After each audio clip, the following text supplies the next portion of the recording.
Hello everyone and welcome to This Week in Net. It's the May the 3rd, 2024 edition, and this week we're going to talk about internet disruptions. We published our summary about Q1 2024, and this was an eventful start of the year. I'm your host, Ron Tomé, based in Lisbon, Portugal, and with me I have David Belson, our head of data insights. Hello David, how are you? Hey Joao. Welcome to the show. For you. those who don't know, you're in the Massachusetts area, right? In the US. Yep, Boston area. Boston area. This is the blog post that you usually do every quarter about disruptions. Why not jump right into it? This was a quarter that had very specific disruptions, outages. Some are government directed, but in this case, we had a few that were a little bit, we don't see as much of it as we do in some of these situations, right? Right. Yeah. So I mean, there were a number of disruptions that were sort of the standard. I guess I'd call them disruptions. Cable cuts, government directed, power outages, things like that. But there were a couple this quarter that were maybe a little bit more unusual. One was related to a DNSSEC issue in Russia. One was related to a DNS server issue. I believe that was, in the UK. And then there was an RPKI related issue that caused problems for Orange Spain. Exactly. And also the cable cuts in Africa in March that took... definitely. Those were some pretty big, those were definitely had a pretty big blast radius. Exactly. 13 countries, if we count those right, that had a clear impact in traffic, drop in traffic after those three cables that were failures of cables in specific, right? The repairs on each of the cables are either continuing, proceeding, or they are finishing up. I think it depends on which cable you're talking about, or which, exactly. The different cables are being repaired sort of different timeframes. Exactly. I think the last time I checked, I think 2 cables already repaired. There was a third one that's still under repair. So I think so. Yeah, I think that's finishing up very soon. So actually, I can share my screen and we can actually show the specific things we're mentioning. These are the cables. In this case, it's one of the cables here represented in this chart specifically. So yeah, submarine cable map is a great resource. It is. It is. Most people don't realize that there's a lot of cables that usually bring internet to everyone in the world and connect everyone, right? Right. So this is the blog post you wrote specifically. There's mentions here about the different types of attacks, like you were saying. One was actually claimed by Anonymous Sudan. Cyber attacks also play a role. And also, of course, the government-directed continue most quarters. But this was not a very busy quarter there, right? That's right. Not a very busy quarter for which? For government-directed shutdowns. Yeah, it was definitely, we saw a few, but not as many as we do. And I think, possibly, there were no exam-related shutdowns this quarter, which is good. I think we sort of generally hope that governments are moving away from doing that. And in fact, the Internet Society and SMEX and I believe Access Now are driving sort of an advocacy program around trying to convince governments not to shut down the internet around exam time. I think we also, I know it's something you've been watching as well. Elections, there were definitely a number of elections during the first quarter. And I think that we saw some issues in Pakistan around that, but we did not see many widespread internet shutdowns related to elections.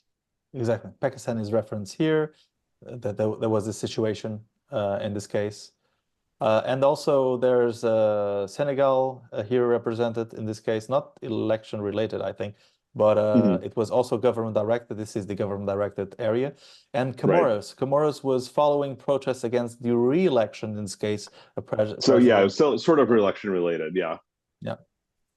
In a sense. Yeah. We have a bunch of things we can go over. Specifically, you already mentioned some highlights there. Where should we start? Do you want to go to the specific RIKI problems specifically? Yeah, we can jump down to the technical problem section. That's fine. This was an outage in Spain, specifically Orange Spain, and this was from not a very typical type of technical problem, right? Right. This was definitely what I think what people call a foot gun. Mm. Where Orange Spain effectively shot themselves in the foot. I think arguably in part with the help of RIPE, which is one of the regional internet registries for Europe, or is the regional internet registry for It Europe. It's is. one of the 5 global RIRs. So in this particular case, each provider has a RIPE account, Hmm. so an account with RIPE, and they use that to publish routing information and configurations and so on. But the apparent issue here was that the credentials for Orange España had leaked onto the public internet, and because RIPE was not enforcing multi-factor authentication, a malicious actor was able to take those credentials, use them to log into Orange España's RIPE account. And then once they did that, they published what we said was multiple ROAs, which are sort of route authorizations with bogus origins. So basically saying, these routes for this autonomous system should be coming from here.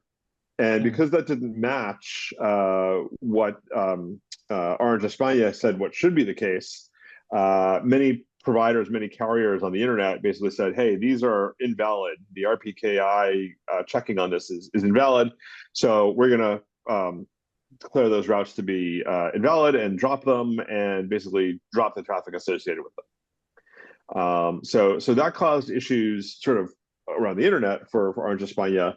And in our case as well, because we also, at Cloudflare, enforced the RPKI validation.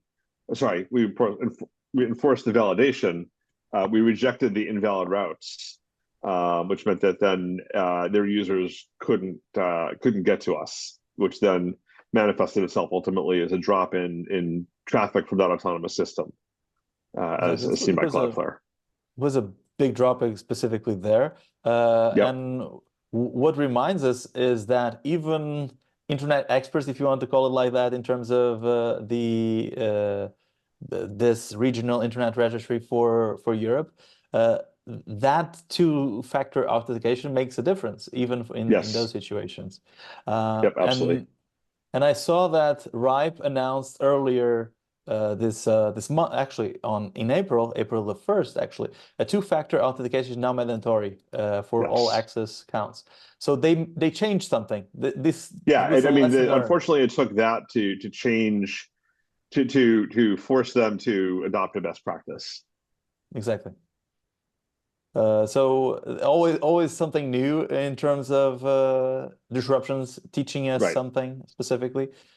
And that's actually good advice for everyone, the two-factor Yes. authentication. It's not only for Orange or for Right. RIPE in If this you're a case. provider of some sort of service, you should be enabling. You should be providing two-factor authentication capabilities for your end users, for your subscribers, and for users and subscribers. If whatever service you're using has multi-factor authentication available, turn it on, use it. Exactly. This chart actually from the same situation is showing something very specific that we added recently on Radar, which is the IP address, announced IP address that dropped in Right. that situation also. Yep. So we saw a drop around that same time. I think because they would probably wind up withdrawing some of the either Orange España wind up withdrawing affected routes, or they appeared to be withdrawn because they weren't matching what they should have been. Of course. While we're at it, there was also a Ukraine situation here, a 9-hour internet outage in January specifically. In This this one, I mean, regard. is it's a technical issue, but it was flooding. Basically, it looks like it was data center flooding. Mhm. So we've seen stuff like that before. We've seen data center fires. Unfortunately, the key infrastructure is not always protected from those sorts of issues. Makes So sense. when it does happen, we will, and if it hits a key part of the infrastructure, obviously, then it will result in a loss of traffic like this. And There's in this also particular case, also we can see with the IP address graph that it took their network effectively completely offline. The announced IP space dropped to zero for there's zero. Yeah. uh, This is about 6 few hours. hours. Yeah, few hours. Yeah. There's also a UK example here from one of the Yep. So networks. this one is, we've seen this before, I think, where the provider has some sort of problem with their resolvers. So an end user says, I want to go to www.foo.com. They make that request to the resolver goes out, talks to the authoritative, gets the information back, caches it, returns it to the end user. The problem is that if there's a problem with the resolver, the end users aren't able to generally are not able to get the IP addresses for whatever site they want to go to, which means that then they can't go to those sites, which then ultimately looks like a drop in traffic. So because PlusNet end users were not able to get IP addresses for Cloudflare customers through no fault of our own, to us it looks like a drop in traffic from PlusNet.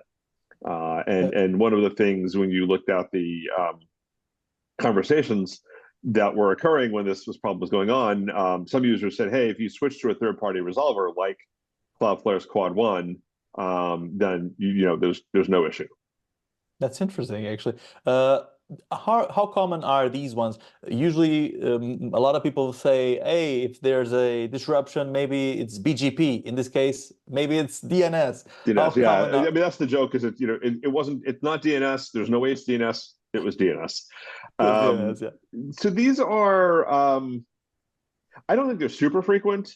But it's certainly something we've seen in the past. At least I know I've heard of these in the past and probably covered them once or twice in these summaries. Exactly. So sometimes it's not as common, but they continue to occur for Yeah. sure. You already mentioned also the DNSSEC specific Yep. one that was in Russia, right? Right. Yep. So there were issues apparently with, I don't recall the specific, but something happened with the .ru zone, the Russian CCTLD basically. And when you have DNSSEC, if there are problems validating the signatures, does this DNSSEC signed domain have valid signatures? If there's an issue somewhere in the chain, that will fail to validate. And in this particular case, that resulted in us seeing serve fails. Serve fails a type of error that basically says, yeah, something's broken in its most basic sense. So we're not returning information, we're returning an error.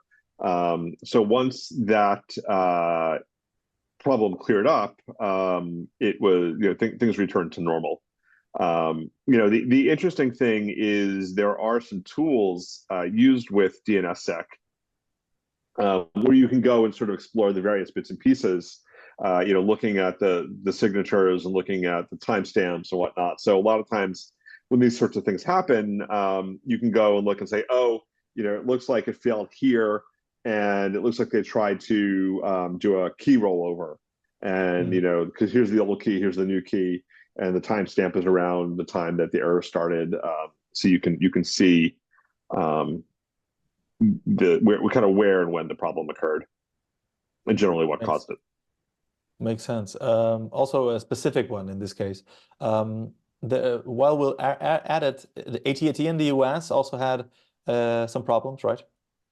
Yep. So I think they saw issues for about 8 hours in a handful of cities on their mobile network. I think there was obviously a lot of conspiracies around that. There was a big cyber attack, blah blah blah. AT&T, I don't know if they got out ahead of it, but they communicated, look, it wasn't, it was not a cyber attack. We were doing maintenance, we screwed something up, and that was what happened.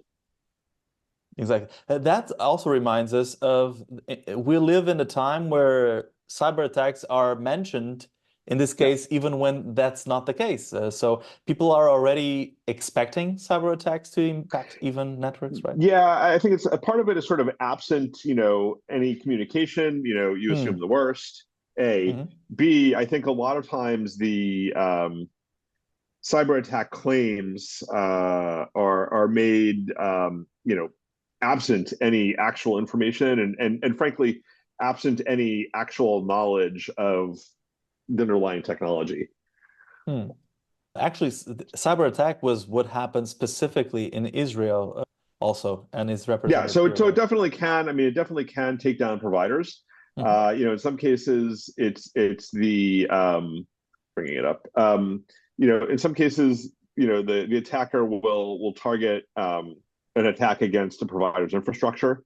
Hmm. Overwhelming that and taking it down. And if you hit the right stuff or you hit it with enough traffic, you can overwhelm it and take the provider offline.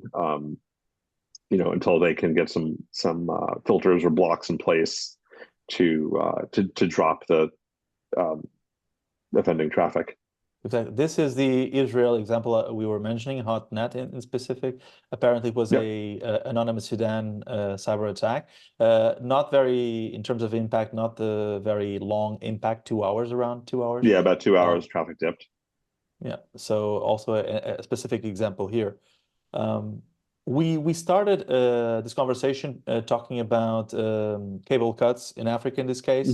Mhm. Even those are frequent, but the impactful ones are not that frequent. So in Africa, Yeah, there was a few. This is one of those, but not the most impactful one. This is the January the 10th one, right? right. So this one was in affected providers in Chad. Mhm. And the challenge is that, if I'm remembering correctly, Chad is, yeah, so Chad has, they're landlocked. So their Mhm. internet access comes through Sudan and Cameroon.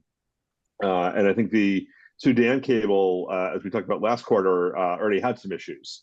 So I Mhm. suspect that they were largely or heavily reliant on the Cameroon cable. And then when there was a cut there, that took them offline or certainly impacted their connectivity. Makes sense. More impactful than that, there's also this situation here. More impactful than that, let's go right directly to that. Was the Africa multiple African countries outage that we Yep. started discussing.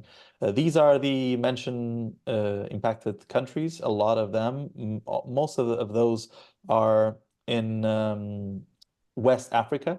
Yep. It went up to down to South Africa, although in South Africa was just one network, one internet operator in a sense. Right. Yep. But some of these countries had many days impact, right? Yeah. So I think it depends on how many cables you're connected to, how many submarine cables you're Hmm. connected to. It depends on if you have terrestrial connectivity through other countries, and things like that. So it's often a question of planned resilience, to be honest. Hmm. So for countries that are heavily dependent on one cable or maybe one or two of these cables, simultaneous cuts could be devastating. There was a lot of discussion about providers failing over to Google's Equiano cable.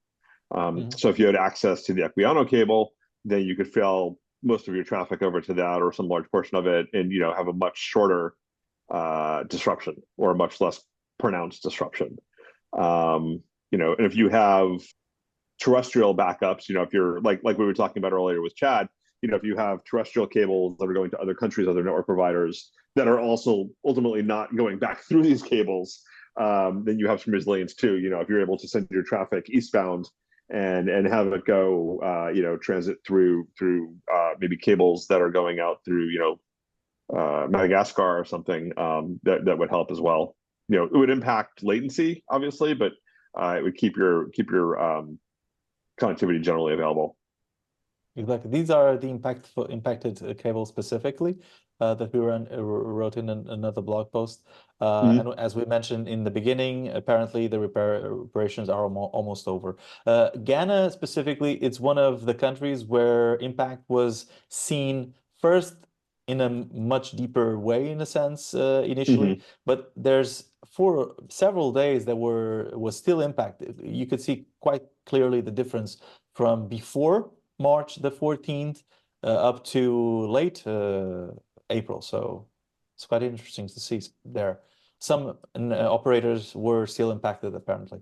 Yeah, I'm just trying to bring up connected to Ghana. I'm trying to see what cables are connected to. Yeah, so they're connected to one. So they have one, two, three, four, five active cables right now, and I think three or four of them were impacted by that cut.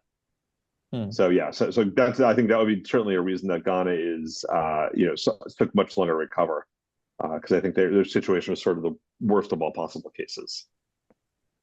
Absolutely.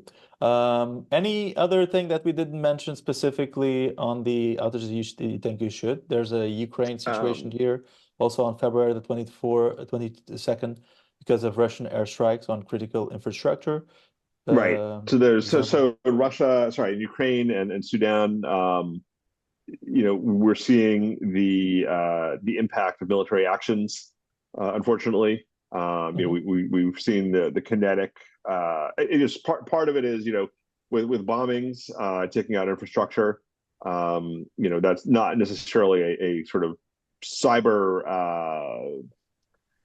It's a cyber impact of a kinetic action, but in this case, Exactly. it's not an actual sort of cyber military action. Exactly. As much as I hate that term. It is a weird term, but yeah, so it's military action that brings internet problems. In this case, even Yes, power yep, absolutely. outages in some Yeah, so I situations think too. earlier in the conflict, we definitely saw some more sort of cyber actions where there was routing changes and there were network takeovers happening and sort of forced routing through Russian providers. In this particular case, it was more Russian airstrikes on other data centers, or I think in this particular case it was the airstrikes on power stations, which It then was. ultimately impacted internet connectivity. And Kharkiv was the main target there and still somewhat impacted in a sense. Yeah, Also here represented is Gaza Strip, since the conflict started, has been yeah. having problems, right? Yeah, so there are a number of network providers in Gaza or Palestine that saw disruptions, or either as the conflict started or shortly thereafter. Many of them are still offline. Paltel has been fairly resilient, and especially in the Gaza Strip. But there have been several instances. There were a handful in Q4, and then a few more in Q1, where across four of the major governorates in the Gaza Strip area, Palatel basically was offline for some period of time. That's one of the main operators there, Yep. specifically. So that Yeah. brings more impact because of that, specifically in the different governorates. That's what they call it there. Did we miss something that you want to highlight specifically? I think we've hit most of the high points, and we hit government directed, we hit the military action, submarine cables. Yeah, I think we've Technical hit all problems. the major points. Before we go, what does still surprise you in internet disruptions, outages? Of course, some are really recurrent, and like you Yeah. were explaining, government-directed ones during exams, those are really frequent and consistent. But what surprised you still the most in these types of disruptions? I think just sort of how frequent they are. I mean, I think the breadth of causes continues to be pretty consistent. I think for better or for worse. I think that we'll continue to see submarine cable cuts that are going to cause these sorts of problems just because so much traffic transits them, just because of where they are. In many cases, they're in, they go through or go near very geopolitically sensitive areas. So there's always that big risk there. But in the cases where it's technical problems, whether it's RPKI or DNS, or we were doing maintenance and we screwed something up, those are situations where what's happening, what the risk factors are, but there hasn't been, I guess, investment or attention to trying to address or prevent them, or I should say insufficient. I won't say that there's been no, but there's been insufficient investment or attention to saying, okay, if we, how do we make sure that our DNS resolvers, if we're an ISP, how do we make sure our DNS resolvers don't go offline? Mm. How do we make sure that when we're doing a key rollover for DNSSEC, that we don't do something wrong and take our entire top level country code top level domain offline, or if they were doing a key rollover, imagine if VeriSign, I think, was doing a key rollover for .com, Mm. right? and they screwed something up there, that would be catastrophic. Major. I mean, you'd Yeah, see, major. tons of sites become unavailable, and including basically all the sites that one would normally use to talk about what happened. No more Absolutely, X, no absolutely. more Facebook, no more Instagram, no more, Radar, anything.com. radar.cloudflare.com also Yeah, no more specifically. Cloudflare. I mean, you've got all these issues here where, a DNS key rollover for .com could be catastrophic. And same thing with cyber attacks. I think there's ways of strengthening the barriers against those. At various levels, it's arguably maybe easier for a site owner to do that, something like Cloudflare, than it is for an ISP to do it. But again, taking the time to invest money and energy and resources into protecting against the known risk factors, I think is really important to ultimately preventing the potential for net Disruption. disruptions. Yeah, it's quite interesting, especially in this quarter, to see, of course, cable cuts affect those who have less resilience in a sense, like we Yeah. saw in Africa specifically, but also big operators like Orange in Spain or AT&T in the US. Those Right. usually are technical problems, BGP, as we were saying, or DNS, depending on the situations or other things. But Right. I'm always surprised of, without being natural causes like hurricane, things like that, Yeah, there's we didn't see any still hurricanes or earthquakes or anything, we didn't exactly see extreme acts of God this quarter, which I guess is good. true. But still impact in major Yeah. internet providers specifically. So that still happens. So there's always a lesson curve. And I think that's also related to the fact that these are complex areas that evolve over time. There's a lot of legacy in some of these companies also. It's done that way because it Yeah. was done that way, even the two-factor situation. So always a lesson learned experience there. Yeah, absolutely true. Oh, well, that's a wrap. Thank you, David. You're welcome. Good to see you again. Good to see you again. That's a wrap.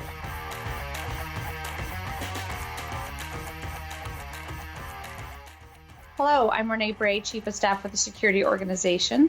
Next week is the RSA Conference in San Francisco. It's one of the largest and most comprehensive cybersecurity conferences globally. Our security team is excited to be there to learn, contribute, and have the opportunity to meet with customers in person. We invite you to join us next week during RSA. The Cloudflare team will be in booth 327 in the South Moscone Center, and we'll be at the Cloudflare Hub in the veranda, which is just above the Moscone Center. Come see how the Cloudflare Connectivity Cloud helps connect and protect your cyber resilient business. We'll be hosting on-site demos and events. We look forward to seeing you there.